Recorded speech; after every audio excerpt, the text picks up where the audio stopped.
Economia no contexto certo. Bola de Brasil e ouvintes da Jovem Pan, bem-vindos a mais um Sextou! O resumo da semana econômica no contexto certo. E depois que semana passada a gente teve a confirmação de que realmente é o agro que carrega o Brasil nas costas e de que a inflação está em níveis civilizados e pode permitir o início do corte de juros em agosto, essa semana trouxe ainda mais notícias boas que impulsionaram a nossa bolsa pela 8ª semana seguida, vai, Torinho! Esse mês entraram 6 bilhões de reais na bolsa, só até agora estamos na metade. E o nosso maior cliente, a China, foi um dos grandes responsáveis ao começar a executar um grande pacote de estímulos para a sua economia, que ainda não acabou. Semana que vem tem mais, vão cortar mais juros por lá. O Ibovespa B3 terminou a semana com 1,5% de alta, levemente abaixo dos 119 mil pontos. Foi a 8ª semana seguida de alta, como eu disse, e o dólar caiu no mundo inteiro. Aqui caiu mais 1% e terminou a semana um pouquinho acima dos 4,80. Vamos começar com as boas notícias? Primeira, S&P mostra confiança no Brasil e melhora a nossa perspectiva. Essa excelente notícia pegou todo mundo de surpresa, surpresa agradável. Na quarta-feira, a S&P, uma das 3 principais agências de classificação de risco do mundo, elevou a perspectiva da dívida brasileira de estável para positiva. Isso quer dizer que, eventualmente, a agência pode subir a nota do Brasil, que hoje ainda não passa de ano. A gente está 3 degraus abaixo do chamado grau de investimento, selo de bom pagador, garantia que a gente não é caloteiro, o que atrairia ainda mais dinheiro para o Brasil. Mas só a sinalização de que a nota pode subir já fez entrar bastante dinheiro por aqui. A S&P disse que as razões para melhorar a expectativa com o Brasil foram o crescimento contínuo do nosso PIB, apoiado pela perda do fôlego da inflação, somado com o arcabouço fiscal que foi apresentado. Isso porque tudo isso junto tende a fazer que a dívida do governo cresça menos do que eles achavam antes. Vale lembrar que se a dívida cresce menos, é mais fácil de cortar os juros para estimular a economia. O PIB do Brasil cresceu 1,9% no primeiro trimestre desse ano, acima do 1,3% esperados, graças ao agro. Ou melhor, pela forte demanda por soja, milho, trigo, café, boi, frango, etc. A gente está exportando demais. O forte aumento das exportações criou um superávit enorme, superávit comercial, no começo desse ano e fez todo mundo sair correndo para rever para cima as suas projeções de crescimento da nossa economia. Já tem gente falando que o Brasilzão vai crescer 3% esse ano. Historicamente, é a S&P a primeira sempre a anunciar alterações positivas ou negativas nas notas. Tanto é que depois da S&P, a Moody's saiu correndo, emitiu um comentário elogiando a postura firme do nosso Banco Central. A Moody's disse que foi graças à mão firme do Banco Central que o processo de desinflação foi vitorioso no Brasil. Vai, Torinho! Segundo, mais notícias boas pro Brasil! Vai, Torinho! Os dados divulgados hoje reforçam a onda de otimismo com a economia brasileira. O IBCBR, que é tipo uma prévia do nosso PIB, veio bem mais forte do que se achava e mostrou uma economia brasileira que cresceu 0,5% em abril, mais do que o dobro do 0,20% que eles esperavam, e é o maior crescimento mensal desde 2013. Vai, Torinho! O IGP-10 também trouxe a maior deflação da história. Segundo a FGV, o índice geral de preços, o IGP-10, caiu 2,20% em junho. Foi a terceira queda mensal seguida. Os preços caíram mais de 4% esse ano. Em 12 meses já caem 6,30%. A queda na inflação basicamente repercute o recuo dos preços do atacado, como óleo diesel, milho e bovinos. Terceiro ponto, a China corta juros. O Banco Central da China cortou 2 taxas de empréstimos por lá para estimular a economia, a de curto e de médio prazo.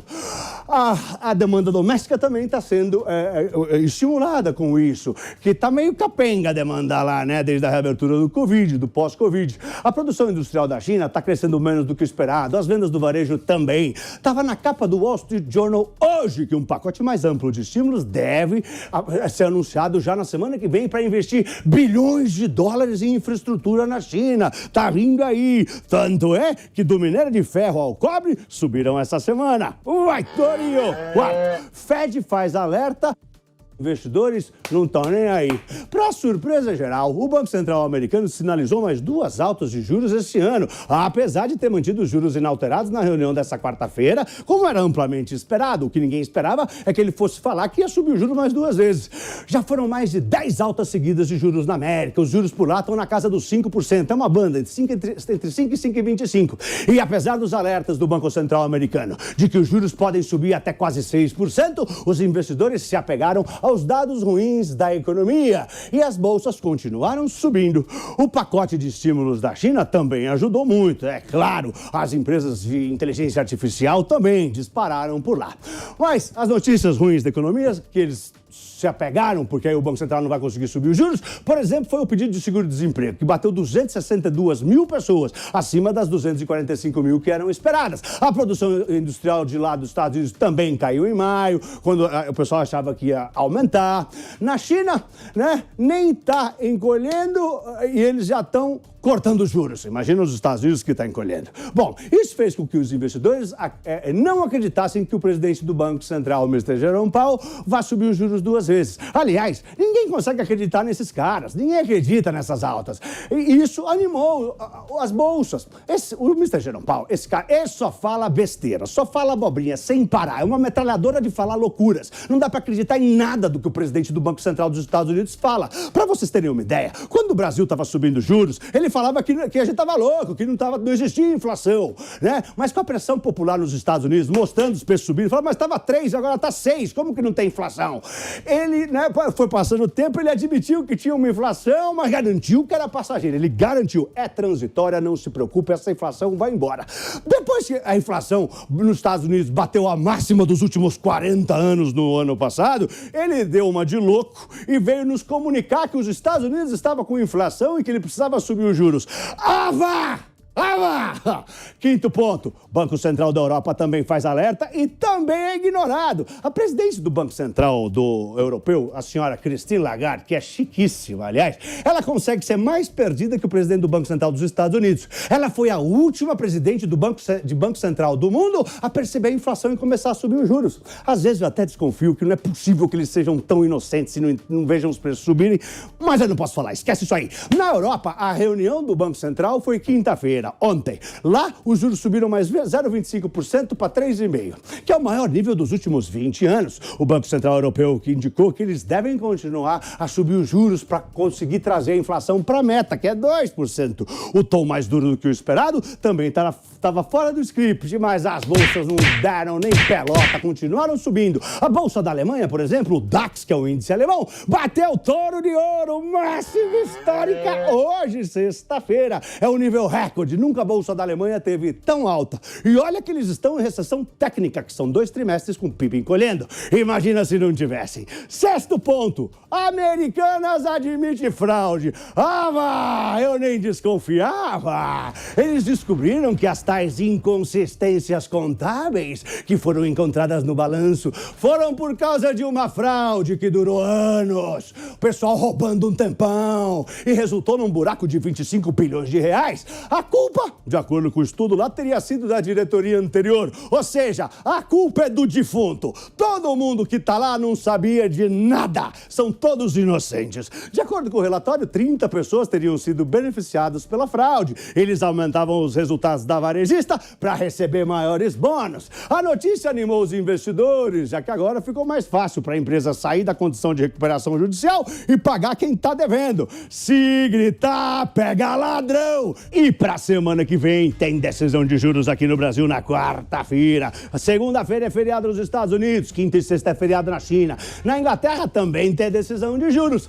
Gente, e se vocês quiserem entender mais sobre as forças que movem os mercados, invista em conhecimento. Acesse o site da newcursos.com.br e compre o combo do meu curso Touro de Ouro 1 e 2 com um super desconto usando o voucher Sextouro. Dá para dividir também em 12 vezes sem juros. São mais de 12 horas de conteúdo, mais de 50 aulas. niucursos.com.br.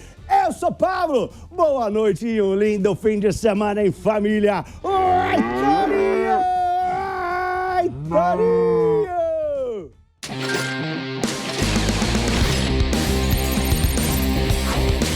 Economia no contexto certo. Sextou!